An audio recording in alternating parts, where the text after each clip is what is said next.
My eyes snapped open in a medical facility on Swam. Jolted awake by some chemical strip, the illusions levitated beneath my nose. Applause filtered through the gathered spectators, a rare acknowledgement that they were impressed by something humans had done. I blinked in confusion, not understanding why Jessica Colburn was smiling. It was then that the truth sank in. The grey aliens didn't know what I'd seen there yet. There was still time to warn Sol, to get to Karai first, before whatever ambiguous fate she had came for her. I grinned, trying to look lackadaisical. I told you guys were wrong about us. You saw, didn't you? We fight side by side. We're your stalwart hope. I need you to go over those details with me. They're crystallized up in my noggin. If we can just untangle them. You need to rest, Preston, Mikri admonished. You seem rather distressed while observing these visions, though I do not know if this was the stress of the process. Jessica Colburn paced, a practiced smile on his withered lips. All in good time. If what you say is true, what exactly did you see? Oh, you don't know?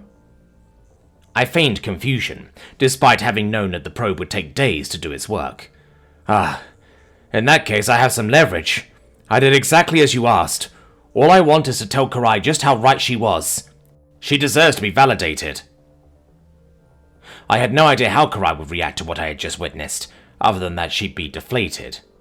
The fact of the matter was, humanity was fucked as soon as the illusions got wind of what I'd actually seen. All I could do right now was try to save the people I love, and that meant not leaving the special person I finally found to die. I would figure out a plan with the one creator that might be willing to forewarn Sol in spite of it all. My mind was running wild with possibilities of what weapon Takahashi had wanted to build, and how it might knock out the illusions with one fell swoop. Very well. Colburn paused to make some sort of arrangements, likely finding it simpler to acquiesce to my straightforward demands. I'd rather not fight for your obstinance. Do not tarry any further after this. I clapped my hands together. Excellent. And why would I? Humanity is innocent, baby! I'll shout it from the rooftops! Secrete nano-confetti from my armpits! I'm over the moon! I'm so over the moon that I could moon Mikri! Good, Mikri responded, deciding to play along. I still have the latex glove for that medical procedure. I would more than appreciate a clear shot. What did you see, Preston? Sophia demanded, a skeptical glint in her eyes. We didn't do it, right? I forced myself to continue smiling placidly at Colburn, though I directed my response to her and Mikri. I don't want your reactions to tip them off. I'll tell you everything, but right now we have to get out of here. Karai needs to hear this. She's in danger. Oh, sweet Jesus, that wasn't a no. Preston, you need to tell me more than that. I truly am happy for you, but you've been with this woman for a few days. Whatever you're about to do, think it the fuck through. I have. I trust her, Sophia. We've been in her head. She's a good person. You know Karai cares and everything that got us here. I have been in her head and listened to her own words. That's why I know that you know that how she'll react, if her baseline assumption that humanity was innocent is not true, is anything but guaranteed. Karai does deserve better, but our priority is Sol, something that goes far beyond our personal connections. After seeing your zeal to protect our dimension at the space gate, I thought you felt the same way about not endangering humanity. Look, Sol is mega fucked whatever I do. I can't leave Karai to die. I saw that she dies without my intervention, okay? It was implied, at least. You don't understand. I'm not someone who can just turn my back. And besides, she didn't when humanity was getting shafted. Name one other illusion who might even help us get out of here, because we are gonna be executed if we don't. Alarm flashed in Sophia's eyes. Karai is a good person, but that's exactly why she won't want her whole species to die. I always stood by you, Carter, but I can't let you be brash and emotional now. We have to make impossible sacrifices. I'm sorry. You should listen to Sophia, Mikri said, a storm brewing in his glowing eyes. I'm on your side no matter what. You cannot say the same for Karai, the ancient illusion who has admitted that her kind lost the ability to care. That you value her over me is an egregious error. I can help you. I made Karai a promise to get her out of here. We won't abandon her the way the Aleutians did to the Fakra when they didn't serve their purposes. You two are either with me or against me. I stepped through the portal to the prison cell, surveying the area and waiting for an opportunity. I'm not fucking leaving this place without her. We owe her the truth. We owe her the chance to understand, like I know in my heart that she will. Sophia's hands balled up into fists. God damn it, Preston! Karai better be more helpful to us than the immediate backlash you'll bring upon our whole species by going sole on this place, or I have no words. You better be right. I am. I have to be. That's what Karai said about us. This is different. I could barely stop the nerves from making my body tremble, as I was, in earnest, terrified of Karai's reaction to the news that humanity was connected to their extinction. I couldn't risk her shutting down during the escapade, or worse. We'd have to get her out of here, first, and discuss it somewhere private. I forced myself to smile as the Aleutian prisoner came to the slit, her eyes searching mine. The watcher stiffened, sensing that something was wrong from my slight body cues. "It's good to see you," Karai said verbally, switching hurriedly to mental chatter. "You look like you're about to punch someone, and Sophia looks like she wants to punch you." "Yeah. How are you holding up?" I responded, struggling to switch between the mental tracks. "We did our job, but now I need to get you out of here. I know you said not to do anything reckless, but I'm doing it with or without your blessing. You either can give me advice on the best escape plan, or we'll all be fucked." "What? I don't understand." "There's no time. An escape vector, right now, because I'm breaking your cage in the next few seconds." Colburn stepped forward, having his guards raise their beam weapons. "What exactly are you discussing?"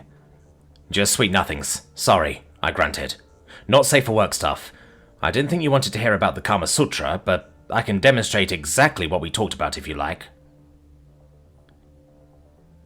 "I would implore you not to cause an incident. However, I can see the terror in your eyes, like when I first found you. While I'm not appraised of the situation, I couldn't ask you to face a burden of that magnitude alone. If you really need my help..." Karai trailed off, flicking her eyes downward. "Punch through the floor, through the base of the nanite canopy. Our nanobots have certain features blocked, so I can't warp us out. However, if you obtain razors, we can use the metal debris to surf back up to a branch and hide." "That sounds romantic. Right. Fifi, Mikrito, you ready?" Sophia said nothing in response, a clear indicator that she was truly upset by my decision-making. To be honest, I didn't care. This was the right thing to do, and I knew which choice would haunt my conscience at night. I'd never be able to save anyone when it mattered. This time, it could be different. Mikri offered a soft whir. "Preston, snap out of this. She is an unnecessary risk." "We're going," I responded. I ripped the wall off of the egg-shaped cell with a deft curl of my fingers, and the Aleutian guards raised their weapons in half a second. However, the grey alien suddenly killed over in distress, the way I had been in 5D space with prolonged exposure. Peering through the lens of augmented reality, I could see that Mikri had sent them each hundreds of simultaneous messages with videos of him hula-hooping. That tin can was a road butt sometimes, but I could count on him to have my back when it mattered. There'd only be a few seconds before they got their notifications silenced, though. Karai hopped onto my back, and I jumped down to the floor that the pod had been levitated over. My shoes slammed into the nanobot floor with full force, trying to kick it away faster than it could rebuild itself. Sophia helped with extreme reluctance, deepening the hole into a fissure that we could both slip through. The Vaskar had appeared behind us, boldly having pried a pair of razors off an Aleutian's wrist. He tossed them to me, and remembering who had the practice between us both, I fitted them over Karai's smooth hands. It felt good to have her body called around me for safety, and to be taking her out of here at last. "You do the honours, milady," I coughed out, trying not to show how much I hated free-falling. That hadn't changed since dropping onto Jorlan. "So I shall, my knight of the Fuego." With a forceful tug, Karai snapped away a piece of plating from the shifting city's underbelly. "Now, I couldn't be more serious. Preston, you need to tell me what happened." "And I will, when you're not focusing on not dropping us to our deaths." The Aleutian's blackened eyes were leery, although she cobbled together a makeshift board beneath our feet and slowed our momentum gently. We slowed to a hover about halfway down the base, and she floated us back up to a nanobot tendril that was tucked away. Casting a furtive glance over her shoulder, she herded us into a service tunnel and sealed the door shut. There was no light, but Mikri brightened his LEDs enough that we could just make out each other's outline. I settled down beside Karai, drawing several shaky breaths. What if Sophia is right, and this Watcher will turn on us when I tell her what we found out? I couldn't bear it if she hated me, or hated all of humanity, and I know no matter what that it will break her heart to hear of our involvement. Preston, the judiciary is going to assume that you're running away because of human involvement in their demise. The Aleutian's voice was stern, the warmth I'd gotten used to vanishing into the darkness of this room. Are you? I hesitated, before performing a direct share of my memory files with Karai and Sophia. Mikri couldn't view them. This is what I saw. A hand shot to Karai's mouth as she viewed the footage, before sobs racked her body. She shook her head furiously. I tried to comfort her with an arm around her back, but she stood up in a heartbeat, staggering away from me. Her eyes were stricken, maddened almost by pure betrayal. She wagged an accusatory finger at us before it faltered and fell, with a deflating sense of realization. The Aleutian finished the question on her lips, though it sounded more broken than anything. How could humanity do this? Karai demanded. Everything I believed about you. This is all my fault. I've been such a fool. I'm sorry, Karai. I flinched away from her words, wondering if they were directed at me. Regretting us. I'm really sorry. Please tell me you can see that I want to stop this. I showed you my exact memory of it. I didn't want this. The Aleutian's legs looked like they might collapse under her weight. I felt your fear over what I might think, and that you wanted to save me. I am grateful that you still choose to trust me with the truth, despite the phenomenal burden it tacks onto my conscience. I need a moment. Sophia shot me a purposeful look before cautiously approaching Karai. I just watched those visions for the first time too, but as for how humanity could do it, I think it's a self-fulfilling prophecy. General Takahashi said that we had to build weapons to destroy them all, and sounded openly regretful about how it ended up. It might just be self-defense. The Aleutians attack us and...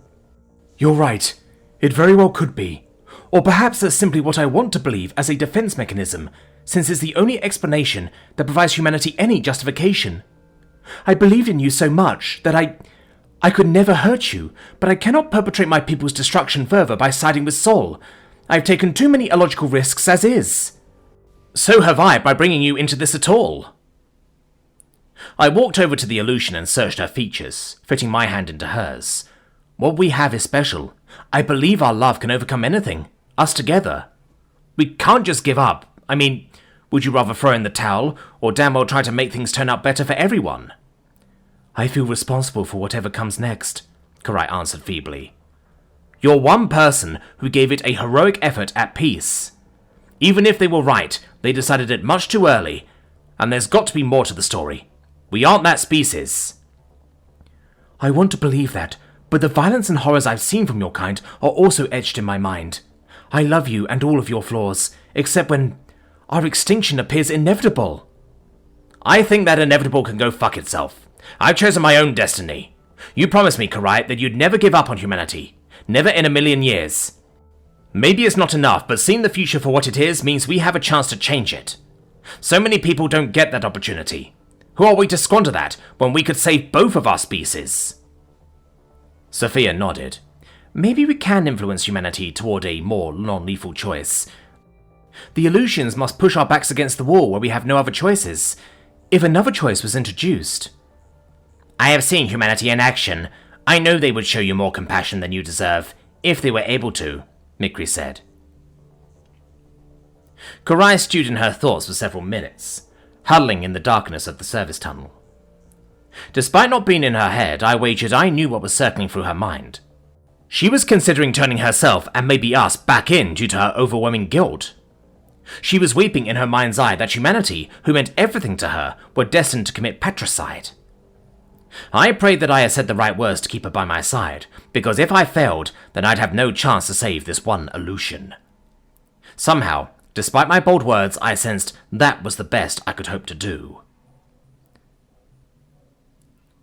I will protect you, Sophia, and Mikri for as long as I can, because I care about you deeply. I dragged you into this mess, and I know whatever happens, you will be blameless in this all. Karai sighed. If these are the last days of the Aleutian species, I wish to spend them with you. However, I won't interfere any further. I have enough blood on my hands as is. I squeezed her hand adamantly. We can stop this. The Watcher offered a sad smile, cupping her palm to my stubbly chin. I know you believe that, Preston. I love you for it. However, my sense of optimism and determination is quite broken. I cannot support the destruction of my species knowingly. I understand. You need time. I'm going to come up with a plan to keep everyone alive and make you believe. I want to restore our trust. That was never broken, not between us. Have no fear. I settled in alongside the Aleutian, glad that the horrible truth was out there now. I didn't know how long we could hide out in the shifting city before the grey aliens would track us down, and we couldn't go much of anywhere. This is why Corbin had placed us back in our human bodies to start with, so we couldn't fly under the radar. Whatever my companions had thought, I'd known that Karai could never be our enemy. I drew comfort from her presence, and tried to think of a way to fix things. Our destiny had to be changed.